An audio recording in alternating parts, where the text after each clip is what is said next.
Ya, bismillahirrahmanirrahim. Assalamualaikum warahmatullahi wabarakatuh. Ya, alhamdulillah, bersyukur Allah segala nikmat iman dan nikmat Islam.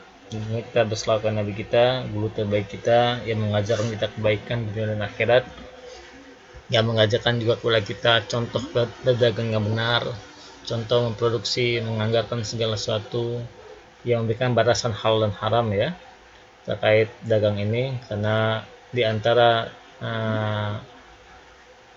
pekerjaan yang paling baik menurut Rasulullah SAW dalam hadis riwayat Bazar adalah berjual beli ya, seperti itu. Dan kita insya Allah hari ini akan mempelajari salah satu bagian daripada jual beli tersebut dalam tema yaitu anggaran produksi. Ya, ahlan semuanya kepada para thalibul ilmi semuanya dan para mahasiswa dan mahasiswi. Semoga apa yang kita pelajari pada hari ini, alhamdulillah saat saya buat video ini sedang hujan ya, semoga diberkahi Allah SWT. Oke, melanjutkan anggaran penjualan yang kita pelajari di pekan lalu.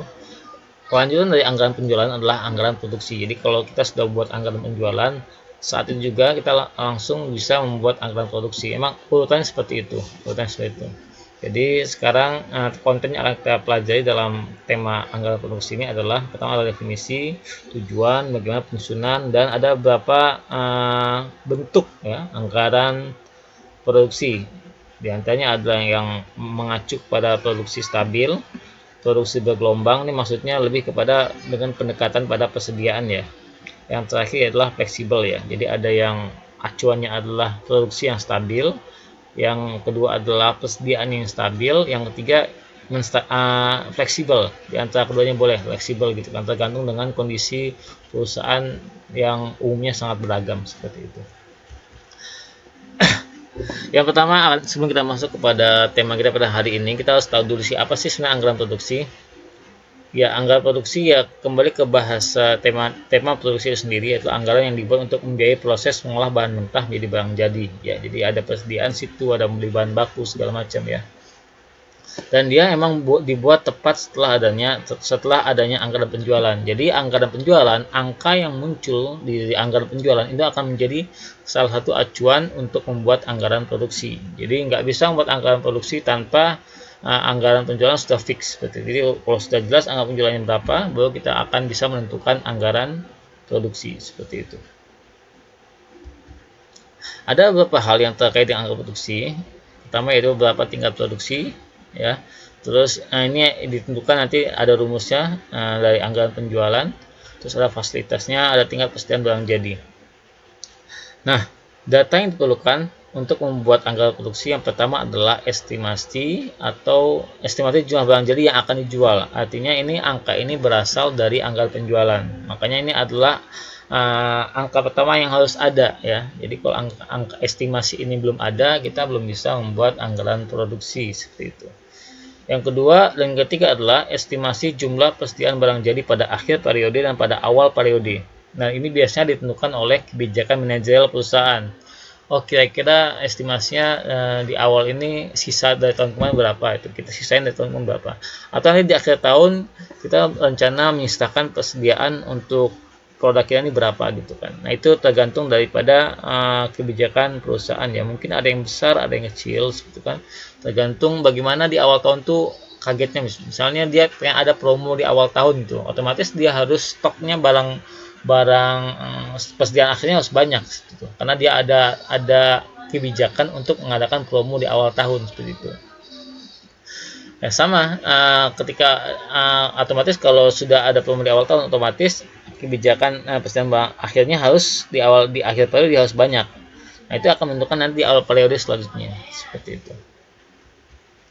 Nah, tujuannya apa sih? Tujuannya adalah untuk menunjang penjualan ya. Jadi intinya kan kalau perusahaannya adalah jualan ya. Jadi kalau produksi ini adalah untuk menunjang penjualan agar target penjualannya tercapai. Bagaimana target bisa tercapai? Otomatis dengan penyediaan produk-produk yang siap gitu kan. Ya, kalau targetnya 1000, kalau produknya nggak siap, yang cuma bisa menyiapkan 700, ya itu akan mengakibatkan perusahaan kehilangan keuntungan gitu kan, dan kehilangan juga kepercayaan dari konsumen ya. Karena kalau kita lihat ya banyak sekarang tuh ada toko-toko katakanlah toko-toko yang serbaguna, bukan serbaguna ya, toko-toko serba ada atau serba gitu kan. Ternyata ketika kita sampai ke toko itu barangnya nggak ada, bahasanya atau serba ada, tapi ternyata barang yang kita mau nggak ada. Nah, itu akan menurunkan kepercayaan konsumen. Ya, mereka akan cenderung cari toko yang lain seperti itu, yang memang benar-benar persediaannya selalu ada seperti itu. Yang kedua, menjaga tingkat persediaan tentunya ya. Yang ketiga adalah mengatur produksi sedemikian rupa sehingga biaya produksi barang dihasilkan akan seminimal mungkin. Jadi gini, jadi kalau terlalu banyak persediaan itu akan menambah biaya ya, menambah biaya produksi. Jadi kalau diestimasikan jangan terlalu banyak persediaan lah seperti itu, karena itu akan ada biaya gudang segala macam ya.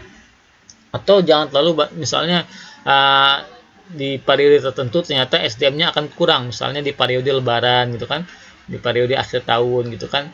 Itu biasanya tingkat produktivitas karyawan itu akan turun gitu kan, karena udah mikirin lebaran, mikirin puasa kan nggak mungkin kita disuruh dipush untuk memproduksi barang yang lebih banyak daripada bulan sebelumnya. Nah itu juga akan menjadi pertimbangan daripada perusahaan. Nanti kalau udah dekat-dekat puasa nih, tingkat produksinya kita turunkan. Berarti kalau tingkat produksinya turunkan, otomatis dia di bulan sebelumnya dia harus meningkatkan kapasitas produksi seperti itu.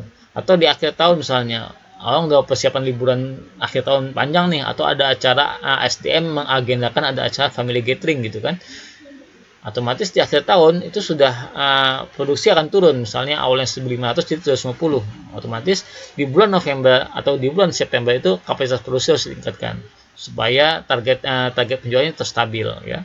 Walaupun perusahaan ada kegiatan, karyawan ada kegiatan musiman seperti itu kan, tapi kapasitas produksi dan penjualan bisa tetap berjalan dengan stabil seperti itu.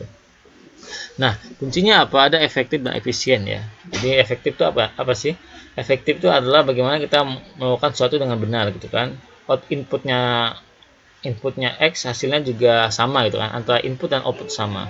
Tapi ada yang lebih baik, inputnya kecil gitu kan, ternyata hasilnya lebih besar gitu. Itu lebih efisien. Dan target daripada anggaran produksi ini adalah kita mengefisienkan itu semuanya. Oke, kita langsung masuk ke materi pertama, yaitu terkait penyusunan anggaran produksi. Ya, jadi kalau kita lihat bagaimana sih hubungan antara penjualan, produksi, dan persediaan. Jadi awalnya emang di sini ya. Kursor saya bisa kelihatan ya. Awalnya emang di rencana penjualan. Jadi kalau rencana penjualan sudah jelas, baru kita tentukan ini tingkat rencana penjualan ya. Ditentukan oleh bagian manajer juga. Nanti baru kita tentukan di bagian manajerial nanti berapa sih persediaan di awal dan di akhir. Udah akan muncul rencana produksi yang akan kita buat. Seperti itu. Nanti rencana produksi akan berhubungan lagi dengan anggaran selanjutnya yang akan kita bahas di pertemuan selanjutnya. Di antaranya adalah anggaran bahan baku, anggaran biaya tenaga kerja, anggaran biaya operasi pabrik ya. Ini akan kita pelajari di materi di pekan selanjutnya ya.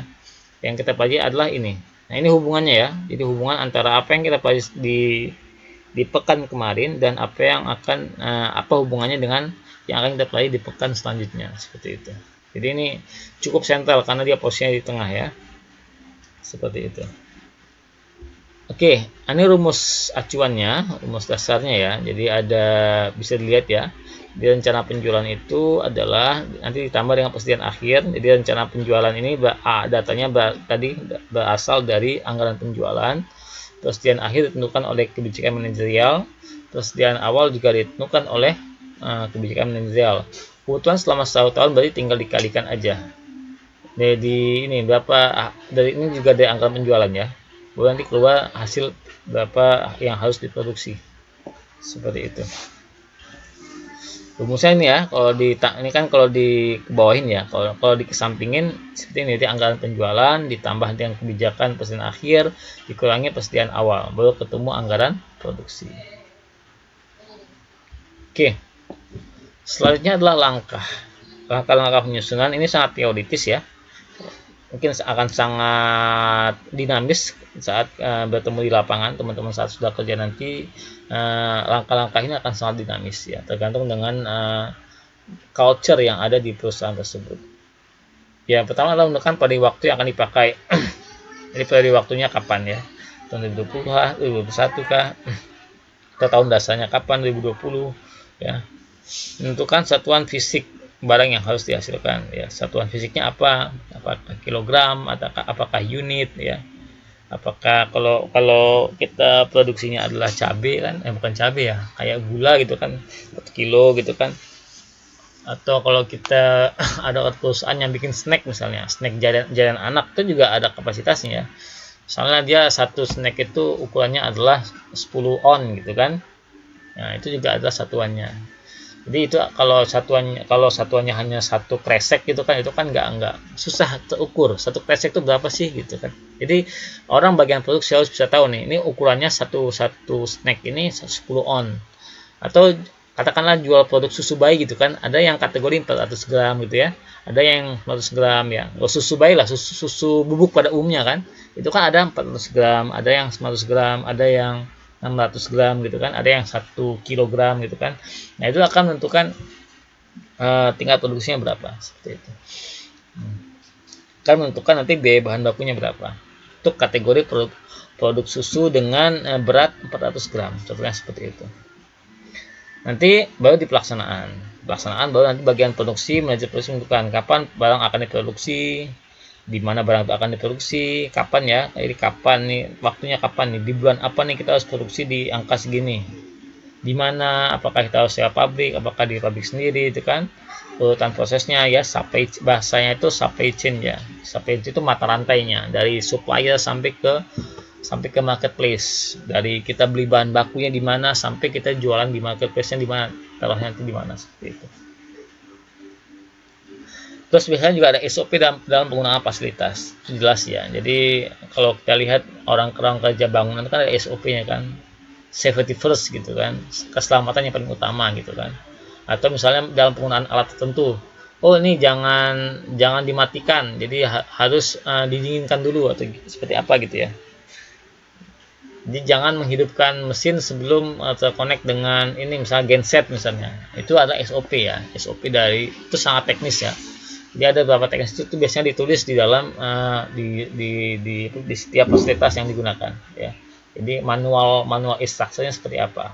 Cara penggunaan alatnya seperti apa. Nah, itu biasanya ditulis di situ ya. Terus menyusun program tentang penggunaan bahan mentah, buruh, servis ini akan sangat berkaitan dengan anggaran materi selanjutnya. Standar biaya produksinya berapa ya, jangan sampai ada batas minimal tuh, ada batas ada batas maksimal, ada batas minimal. Jadi ada pagunya gitu ya. Jadi pagunya itu kayak batas maksimal lah. Ini saya batasi dari bagian keuangan, misalnya dari bagian keuangan dong ngomong, bagian produksi ini kayak batasi untuk tahun ini anggaran untuk bagian produksi adalah sebanyak 500 juta. Nah, berarti dia harus bikin anggaran di atas maksimal ya 500 juta. Ya, nggak bisa lebih di atas itu. Karena perusahaan cuma punya uang segitu. Seperti itu ya. Lebih bagus kalau dia lebih kecil angkanya, bisa 400 atau 300 ya, tapi hasilnya tetap maksimal. Caranya gimana? Caranya ya dia harus punya koneksi dengan supplier yang bagus, tuh kan, punya negosiasi dengan supplier yang bagus seperti itu, agar biayanya bisa lebih efisien gitu. Jadi kan efisien kan gitu ya. Efisien itu adalah dengan angka yang minimal bisa dapat keuntungan yang maksimal seperti itu. Kalau lagi kerjasama juga boleh. Misalnya dia kerjasamakan misalnya produksi tertentu misalnya. Kalau kayak di Cina itu mereka kerjasama ya dengan masyarakat sekitar. Makanya harga di Cina itu bisa lebih murah ya. Misalnya produksi handphone gitu kan, itu dipecah ya.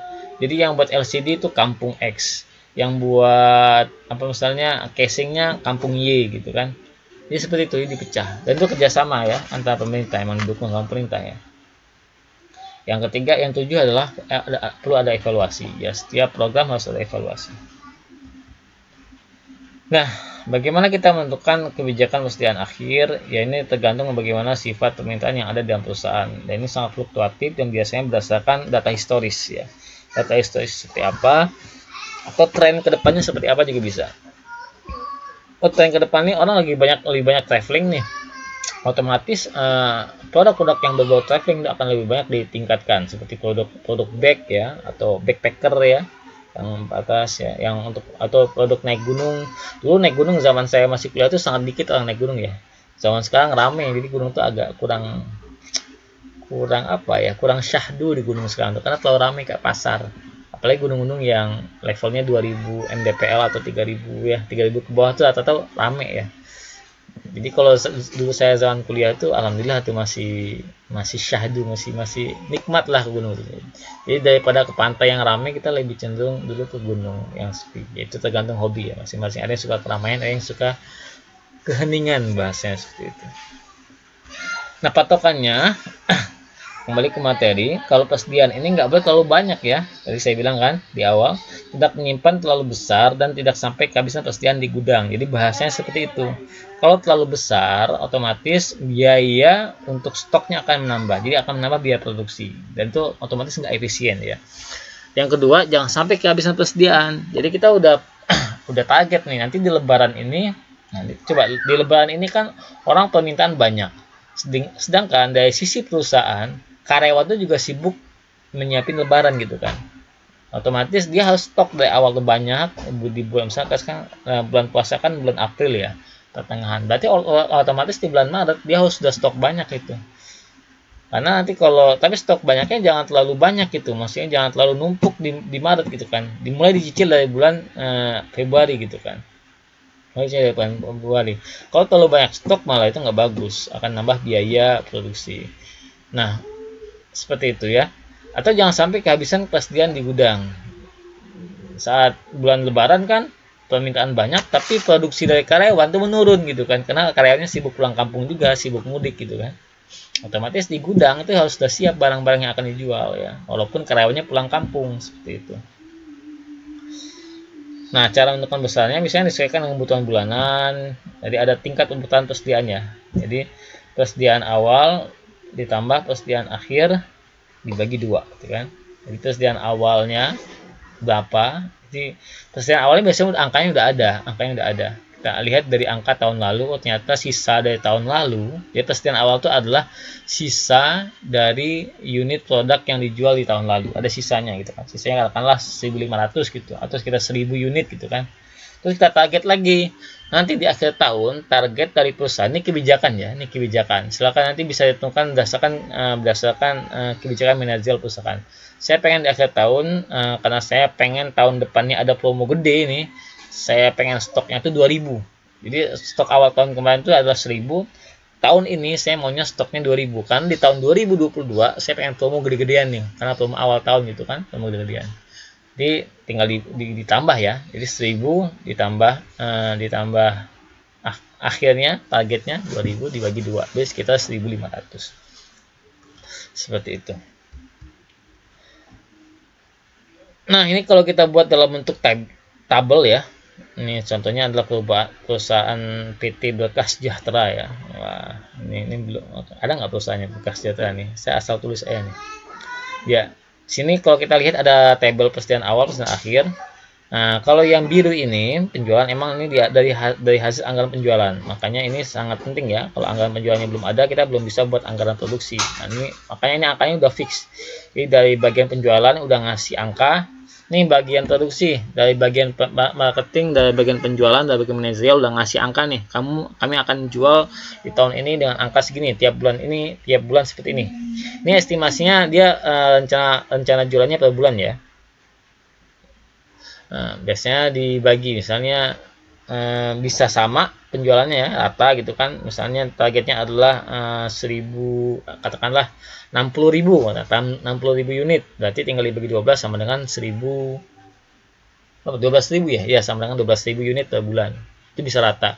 Bisa jadi rencana penjualan ini fleksibel ya, bisa jadi dia di bulan Mei, Juni, Juli yang saat lebaran penjualannya gede gitu kan, atau di bulan Februari, Maret yang mungkin orang lagi kering itu dikecilkan penjualannya. Itu tergantung dengan bagian penjualan seperti itu. Nah, nanti bagian manajer akan menentukan berapa jumlah persediaan akhir dan persediaan awal. Ini yang saya bilang ya. Di sini yang warna merah ya. Yang merah. Ini dengan ini bentuk table untuk kategori yang satu produk dan bentuknya bulanan ya. Bagaimana kalau produk yang banyak, nggak cuma satu. Kalau produk yang banyak ya kita buat seperti ini. Jadi produk A, katakanlah produk A itu yang tadi satuannya adalah misalnya susu dengan kategori 400 gram. Produk B, susu dengan kategori 900 gram, seperti itu ya. Macam-macam ya. Atau produk yang lain, misalnya produk A itu adalah, kalau produk misal jilbab misalnya, kayaknya mahasiswa kan banyak yang jualan jilbab nih. Jilbab untuk kategori yang sunnah gitu kan, yang sampai menutupi seluruh badan gitu kan. Yang produk B adalah jilbab untuk kategori anak sekolahan, contohnya gitu.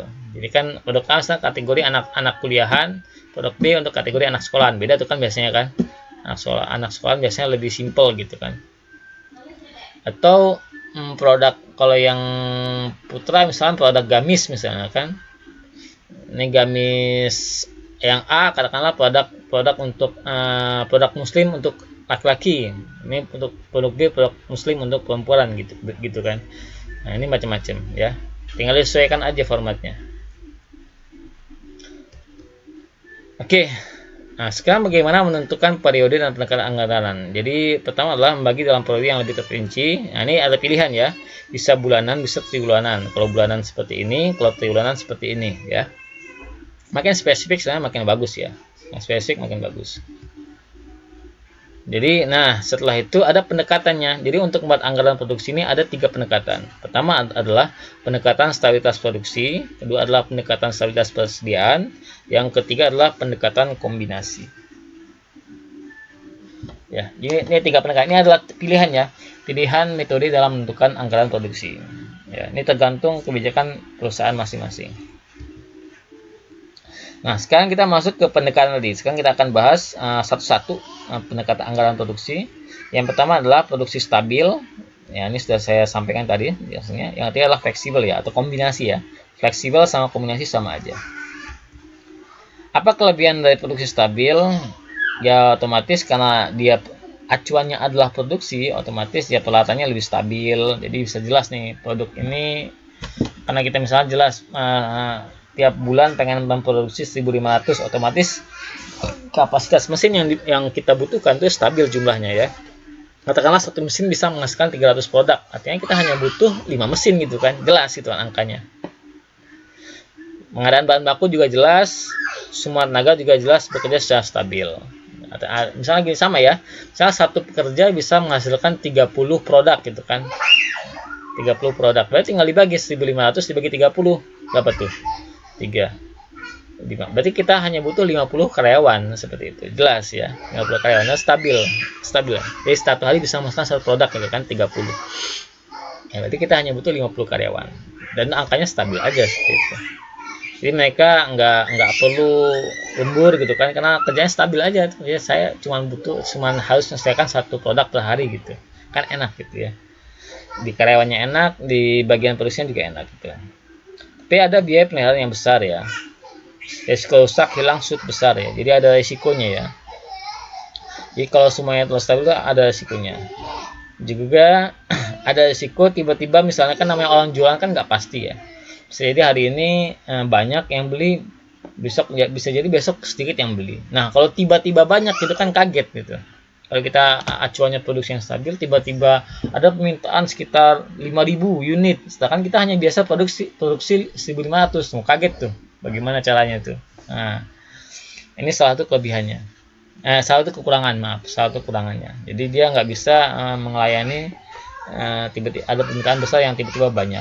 Biasanya kalau kasusnya seperti ini, dia akan minta perusahaan lain untuk membantu, atau dia minta bagian lain, ada vendor lain ya untuk membantunya seperti itu. Nah, definisinya kalau ini adalah acuannya adalah produksinya ya. Jadi volume penjualannya stabil, sama setiap bulannya. Stepnya bisa dibaca di bawah, nanti kita akan lihat stepnya lebih jelas di slide selanjutnya. Nah, langsung ke contoh soal biar lebih mudah dipahami. Ini adalah angka dari bagian penjualannya, dari anggaran penjualan. Nah, ini angkanya. Kami rencana mau jualan di tahun ini segini nih, per bulannya segini target kami nih. Terus dari bagian manajer udah ngasih angka nih.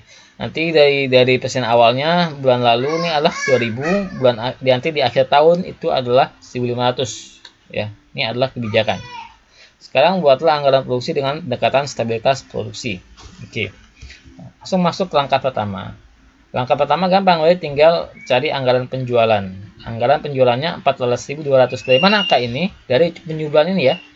Dari rencana penjualan dari Januari sampai Desember kita jumlahkan. Nanti keluarlah angka ini, 14.200 unit. Ini adalah anggaran penjualan selama 1 tahun ya. Ini kan bahasanya kan menghitung tingkat produksi 1 tahun ya. Jadi kita tambah 1 tahun. Persediaan akhir tadi berapa? 1.500 ya targetnya ya tadi ya, jelas ya. Mulai muncullah tingkat kebutuhan. Ya. Kebutuhannya sekarang segini. Yang harus kita produksi. Nah, ternyata di persediaan awal sudah ada 2.000 nih, berarti tinggal kita kurangi 2.000 unit. Ya, karena kan barangnya udah ada 2.000 nih, barangnya udah ada dari tahun lalu, sisa tahun lalu kan. Berarti angka tadi 15.700 dikurangi dengan angka 2.000, dapatlah angka 13.700. Berarti angka inilah yang harus diproduksi oleh bagian produksi. 13.700 ya. Nah, langkah kedua, karena pendekatannya adalah produksi, berarti 13.700 ya di sini itu dibagi dengan 12. Nih saya ini aja biar kelihatan ya. Nih dibagi dengan 12. Saya tebelin. Karena dia adalah pendekatannya produksi, dia pengen produksinya stabil setiap tahun nih ya. Berarti 13.700 dibagi 12. Dapatlah angka 1.141 ya. Biasanya angka ini nggak bulat seperti ini kita. Biasanya kita dibagi 2. Karena pengen stabil bisa jadi 1.100 bisa 1.200 gitu kan. Tergantung ininya. Tergantung apa ya? Tergantung kebijakan masing-masing perusahaan. Jadi angkanya nggak harus ikuti angka ini ya. 1141,66.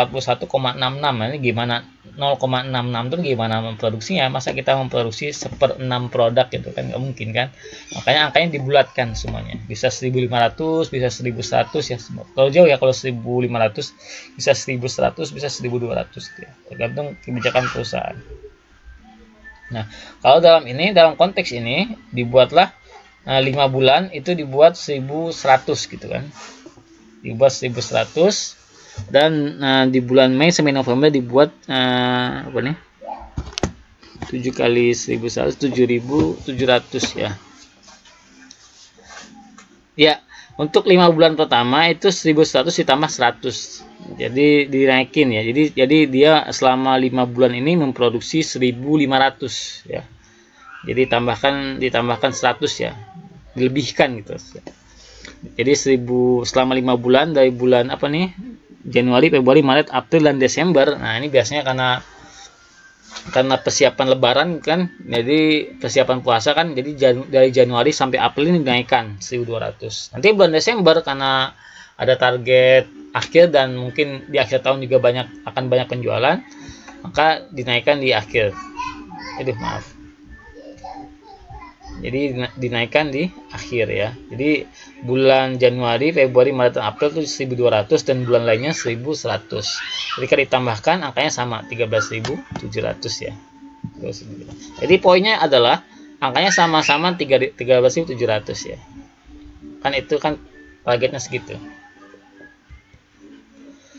Nah, sekarang kita sajikan dalam bentuk tabel ya. Ini bulanan berarti ya. Kita jumlahkan sudah. Jadi bagaimana cara menghitungnya? Pertama adalah kita tentukan dulu tingkat produksinya. Tadi kan saya bilang kan di Januari, Februari, Maret, dan April itu 1.200 ya, 1.200. Nanti di bulan Mei sampai November itu 1.100 ya. Jadi angkanya udah kita tahu di sini langsung. Ya. Jadi 1.200 berarti ditambah dengan persediaan awal tadi apa 2.000 ya. Ini rumus awal tadi. Jadi 1.200 ditambah 2.000 sama dengan 3.200.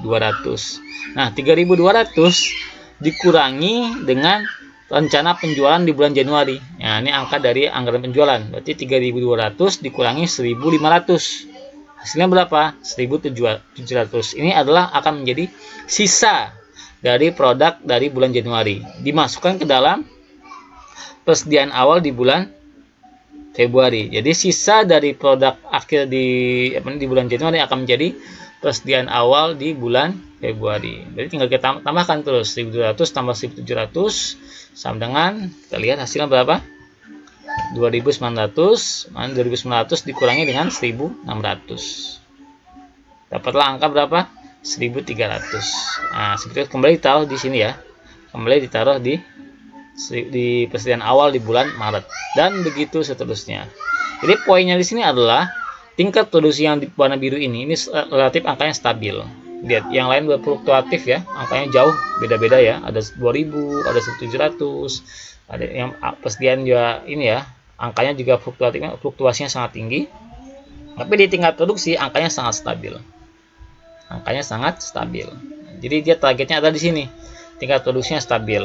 Target penjualan tercapai, dan target produksi juga tercapai secara per tahun ya sama. Tapi angkanya tiap bulan itu sama, relatif stabil gitu kan, stabil. Ini poinnya. Nah, sekarang kita lihat pendekatan kedua, pendekatan persediaan yang stabil. Jadi yang kedua adalah yang difokuskan atau diutamakan adalah bagaimana persediaannya bisa stabil. Otomatis dia nggak mau ada stok yang banyak gitu kan, karena stok yang banyak kan tadi saya bilang di awal ya, dari awal pertemuan juga saya bilang stok itu akan melahirkan biaya ya, biaya produksi gitu kan, bukan akan menambah biaya produksi ya, ada biaya gudang segala macam ya, ada biaya perawatan ya, namanya stok kan harus ada yang jaga ya, seperti itu. Nah, kelebihannya apa? Tidak ada pengeluaran ekstra seperti biaya pemeliharaan, pengawasan, kan? Tidak ada risiko hilang. Jadi sebenarnya risiko hilang itu masih ada ya, cuman risiko hilangnya lebih kecil karena persediaannya juga kecil seperti itu. Ya, meminimalkan risiko permintaan konsumen yang tak terlayani. Jadi karena persediaan stabil, jadi kalau tiba-tiba ada permintaan yang tiba-tiba banyak, ya udah siap, barangnya siap. Nah, kebalikan daripada produksi stabil, dia pemakaian mesin jadi nggak stabil intinya, karena mesinnya nggak jelas harus produksi berapa nih setiap bulan gitu kan. Bahan baku juga nggak stabil, tenaga kerja juga nggak stabil, sama. Ini ada lebih kurangnya, Jadi apa yang menjadi kelebihan di produksi menjadi kekurangan di persediaan ya. Sama ada apa yang menjadi kelebihan di persediaan menjadi kekurangan di produksi ya. Jadi dia hubungannya timbal balik seperti itu. Definisinya adalah metode produksi di mana perusahaan menentukan volume persediaan relatif sama di bulan keluar. Jadi patokannya adalah volume persediaan sama setiap bulan gitu kan. Jadi kalau ini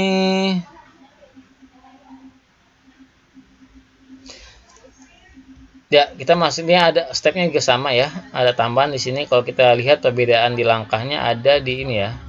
Kalau di sini, kalau sini ada menentukan juga ya. Dia menentukan kembali perkiraan persediaan awal dan akhir ya. Dia menentukan kembali. Jadi dia menentukan persediaan awal dan akhir berapa. Berapa tingkat persediaan yang akan distabilkan itu berapa. Itu yang dia tentukan ya. Itu yang menjadi pembedanya adalah di situ aja dengan yang produksi ya. Dia menentukan ini. Menentukan perkiraan persediaan di awal dan di akhir tahun. Contoh soalnya sama kayak tadi ya. Ini soalnya saya ambil contoh soal yang sama ya dengan yang tadi di pendekatan produksi. Cuman ini aja pendekatannya beda. Langkah pertama sama kayak tadi, menentukan 31 tahun, angkanya sama ya, sama nggak ada yang beda di sini dengan yang pendekatan sebelumnya. Nah, langkah kedua adalah menghitung selisih lebih kurang persediaan awal dan persediaan akhir. Jadi kalau tadi kan persediaan awalnya adalah 2000, persediaan akhirnya adalah 1500 ya. Jadi kita kurang itu, kita cari selisihnya. Ternyata selisihnya adalah 500 ya. Selisihnya ada 500 ya. Baru 500 ini dibagi dengan 5 ya.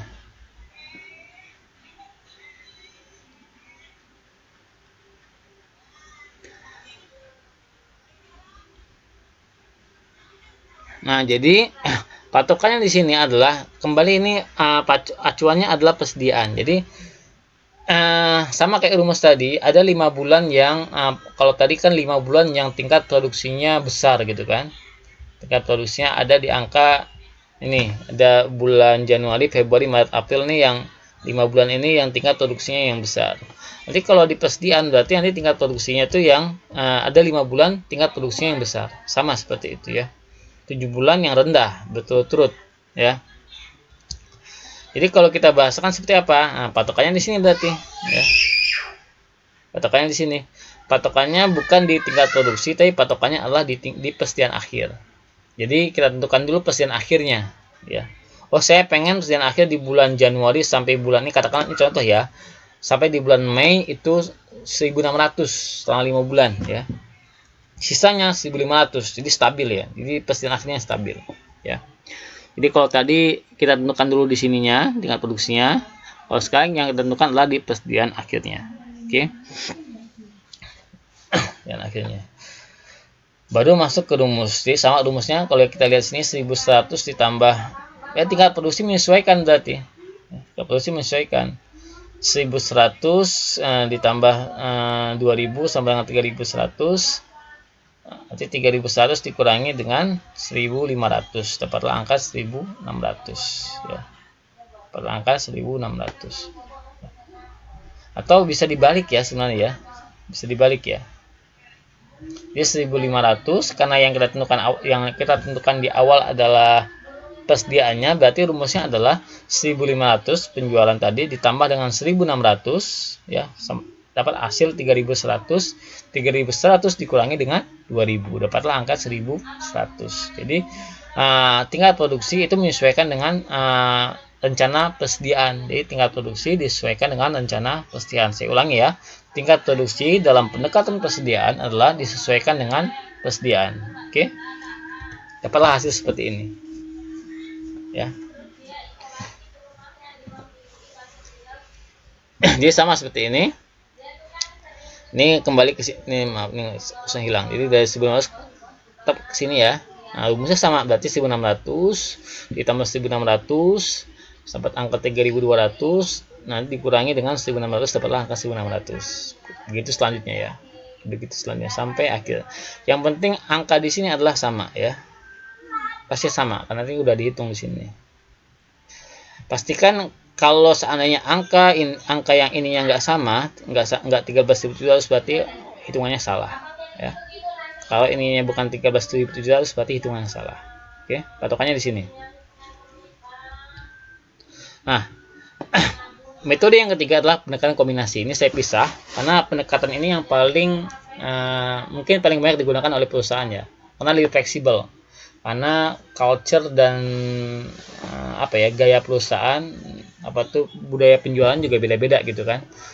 Produksi X sama Y itu biasanya beda-beda karakternya, karakteristik marketnya itu beda-beda. Jadi kan tiap perusahaan kan punya market yang khas sendiri ya, customer yang khas gitu kan. Nah biasanya itu metode pendekatan kombinasi ini cukup menolong ya, karena dia dapat menggunakan volume produksi dan persediaan sesuai dengan keinginan perusahaan. Jadi fleksibel aja, mana yang mau distabilkan nih, apakah produksi aja, apakah persediaan aja, itu bisa lebih fleksibel. Kalau secara definisi adalah metode produksi di mana perusahaan menetapkan volume produksi dan berubah terus menerus dari bulan ke bulan sesuai dengan kebijakan perusahaan. Jadi dia nih emang harus menuntut manajer atau director yang dia harus memperhatikan tingkat penjualan tiap bulan seperti apa ya. Dia harus perhatikan, jadi nggak bisa dia bikin anggaran tahunan dilepas gitu, nggak bisa. Tapi dia harus benar-benar concern tiap bulan perhatikan bagaimana perubahan pasar seperti apa ya. Ininya sama, kayak stepnya sama kayak yang pendekatan persediaan ya, sama. Cuma nanti ada perbedaan di sini ya. Nah, misalnya seperti ini. Jadi dia soalnya lebih kompleks seperti ya. Ada kebijakan perusahaan, ya katakanlah soalnya sama kayak tadi ya. Dan awal akhir sama, cuma ada beberapa kebijakan. Tingkat produksi tidak boleh berfluktuasi 150% bulanan. Wah, ini nggak bisa ya. Coba nih saya hapus aja. Ini nggak perlu ya, nggak perlu pakai gini. Lebih fleksibel aja. Kita nggak terlalu ini, nggak terlalu banyak ini. Maaf, yang ini kita hapus aja ya. Nah, ya ini sama kayak tadi. Nanti untuk soal aja itu yang perlu itu. Nah, ini.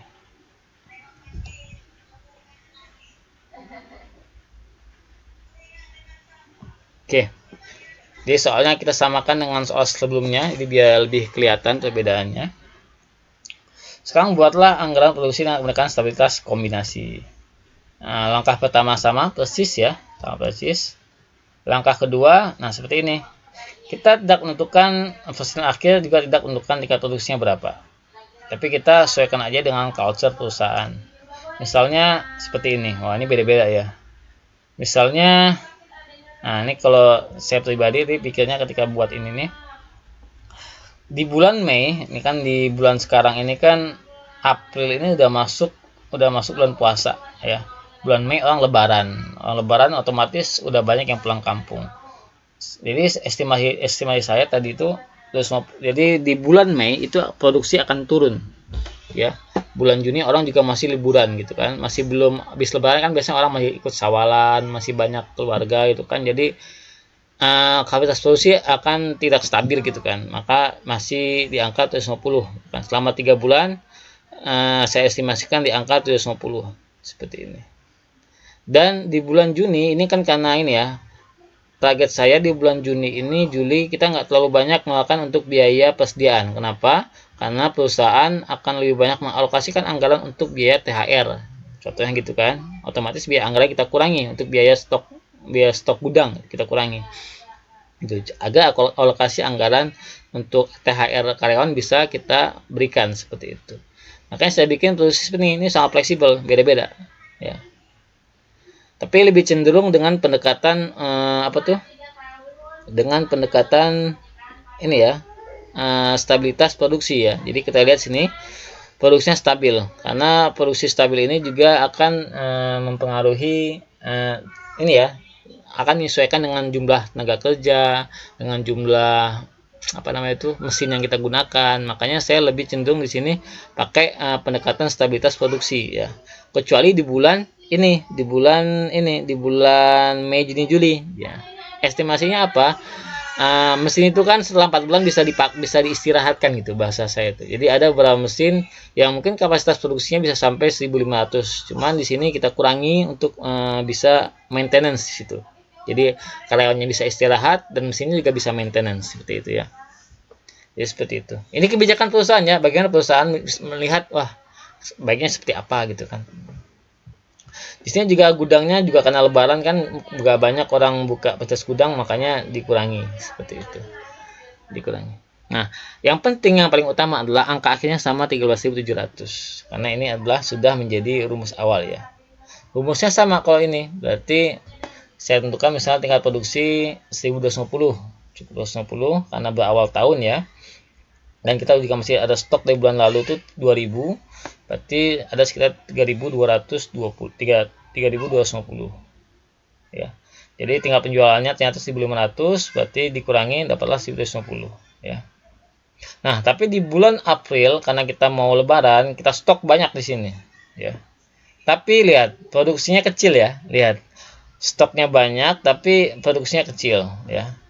1.300 karena sedikit-sedikit dari dikurangi. Kita maksimalkan di bulan Maret seperti ini. Karena bulan April ini orang udah masuk bulan puasa, otomatis kalau puasa kan orang capek ya. Makanya bulan Maret kita maksimalkan nih, kita genjot nih, produksinya kita tingkatkan dari 1.600 seperti itu. 1.600, tapi angkanya lihat, angkanya sama dengan bulan lalu ya. Ya. Karena di sini penjualan juga sama 1.600 seperti itu ya. Nah, nanti di bulan ini juga banyak, walaupun produksinya 1.300, tapi dia lihat, walaupun di bulan April ini produksinya cuma 1.300, tapi permintaan dari 1.400 di sini. Artinya walaupun dia produksinya lebih kecil daripada permintaan penjualan, nah dia masih bisa memenuhi permintaan penjualannya karena dia punya banyak stok yang banyak dari bulan Maret ya, seperti itu. Nah, di bulan Mei saat orang lebaran, permintaan juga cukup banyak, masih 1.200. Tapi kita hanya memproduksi 750 karena karyawannya udah mudik gitu kan. Nah, udah mudik. Tapi karena kita udah stok dari kemarin, nah kita masih bisa memenuhi kebutuhan karyawan. Bahkan masih sisa ya 1.100. Nah, di bulan Juni kita juga masih memproduksi tapi masih 750 karena orang masih pulang dari mudik ya, belum semuanya pulang kan gitu kan, estimasinya seperti itu kan. Jadi hanya perusahaan yang tahu bagaimana culture karyawannya gitu kan. Jadi masih 750, masih kecil, jadi ditambah 110, tapi kita masih punya stok yang banyak. Jadi walaupun permintaannya 1.000 gitu kan, kita masih bisa memenuhi permintaan daripada konsumen ya, masih sisa bahkan tahun 10. Nah, sini bulan ke Juli masih bisa karena menurun juga tingkat permintaan dari konsumen. Nah, Agustus baru kita mulai genjot lagi, gede. Kita naikkan lagi penjualan. Karena targetnya apa? Karena mungkin di bulan Agustus ini permintaan konsumen sedikit ya, cuma 600 ya. Tapi kita akan kita lihat di bulan Desember dan November itu permintaan akan sangat tinggi. Sedangkan ketika permintaannya tinggi, karyawan kita malah liburan gitu kan, liburan akhir tahun lagi nih, nah, cuti akhir tahun kan, otomatis kita nggak mau. Mungkin SDM juga ada acara family gathering, tadi saya sampaikan di awal ya. Nah, kita jangan sampai ada agenda perusahaan atau agenda liburan karyawan kita yang terganggu gitu kan, otomatis kita harus genjot dari bulan Agustus nih produksinya ya. Nah, jadi kita bisa stok yang cukup banyak sini ya, cukup. Jadi sampai bulan Oktober November ini stoknya masih cukup banyak. Jadi dengan estimasi itu kita masih bisa memberikan apa yang dibutuhkan oleh konsumen kita seperti itu. Walaupun dengan kapasitas produksi yang semakin menurun setiap tahun. November kita tambah lagi seperti ini ya, macam-macam. Nah, otomatis semuanya adalah targetnya adalah ini ya, 13.700 ya. Ini fleksibel aja kita yang tentukan. Nah, kalau ini lebih kepada penekanan produksi ya, walaupun dia angkanya sangat menjomplang, tapi dia lebih kepada penekanan produksi. Karena apa ya, stoknya tetap tersedia, targetnya stoknya tetap tersedia, bisa memenuhi kebutuhan konsumen. Kalau ada permintaan mendadak juga kita siap, karena stoknya selalu siap ya. Tapi tingkat produksinya juga cukup stabil, jadi kita maintenance mesinnya gampang, menentukan tingkat jumlah karyawan juga gampang, itu kan lebihnya itu. Karena itu lebih ini ya, lebih dari sisi produksi itu yang harus dijaga ya, harus dijaga seperti itu. Ini fleksibel. Nah, ini biasanya yang paling umum digunakan oleh banyak perusahaan ya. Tapi terserah, ini adalah kita belajar secara teori, silakan dipilih di mana yang menurut teman-teman paling maksimal, paling baik seperti itu. Demikian maafan dari saya. Ada satu hadis dari yang diriwayatkan oleh Bazzar, sebaik-baik pekerjaan adalah pekerjaan seorang pria dengan tangannya dan setiap jual beli yang mabrur ya. Ya, semoga ini adalah bagian daripada ikhtiar kita untuk mendapatkan jual beli yang mabrur. Barakallahu fikum. Syukran. Assalamualaikum warahmatullahi wabarakatuh.